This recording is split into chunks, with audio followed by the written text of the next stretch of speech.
factory one morning and said, "OK, men, we're not going to work on racing cars today. We're going to march across the Sahara Desert." We'd have all said, "Oh, OK, Bruce, no problem." Motor race is not something you just suddenly learn out of the blue. You've got to have it inside, and Bruce certainly had all that. The McLaren was the class of the field. I wanted to learn as much as I could because Bruce was an artist. We dreamed about doing something on our own. We didn't know how long it would take, but we've done it. He was now the youngest driver ever to win a Grand Prix.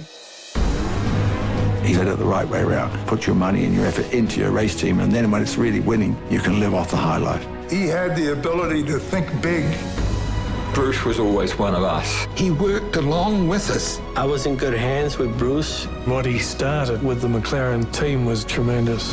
McLaren went from success to success. Bruce was a superstar, a jet-set person. We were testing there, and he was climbing from one car into the other. All of a sudden, it's just... and a silence. I wanted the boys to carry on, and I wrote a letter to the team. The boys, as I always called them. My boys. These guys were the Spitfire pilots of the 50s and 60s. We all spoke his language and we were all totally dedicated to him. The legacy of Bruce McLaren lives on.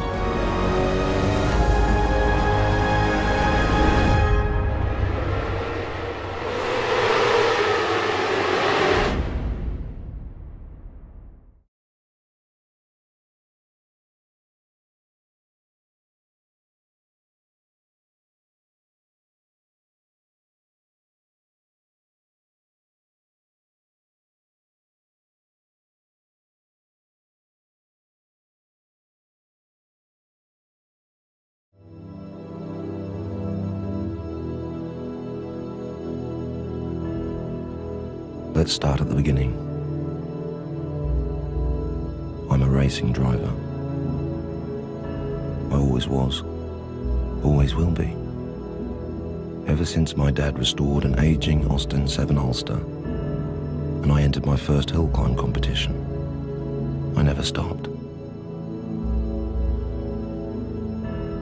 At age 22, I won my first Grand Prix and became the youngest ever winner up to that time.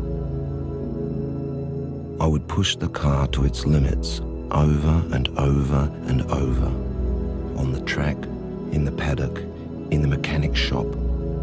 I'd modify it, improve it, and master it till I dropped on the floor with exhaustion. In 1963, I founded my own motor racing team.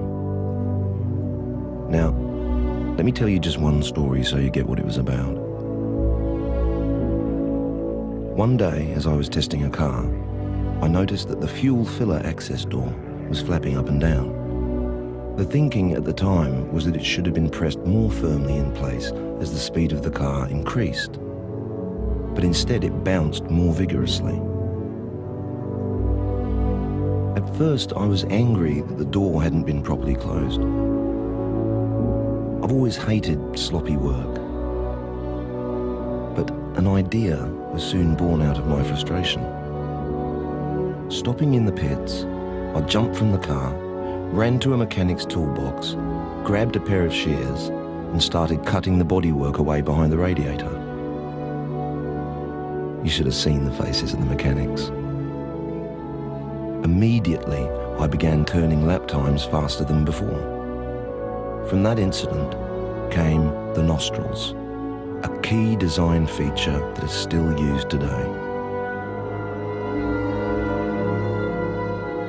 On the 2nd of June, 1970, my Can-Am car crashed on the Levant Straight just before Woodcote Corner at Goodwood Circuit in England. I was testing my new M8D when the rear bodywork came adrift at speed. I died, age 32. But what might be seen as a tragic end was in fact a beginning. As I always said, to do something well is so worthwhile that to die trying to do it better cannot be foolhardy. Indeed, life is not measured in years alone, but in achievement.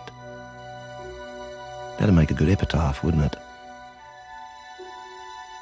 So, on that beautiful summer day, on that racetrack, I did more than leave a name and a memory. Hopefully, I became an inspiration.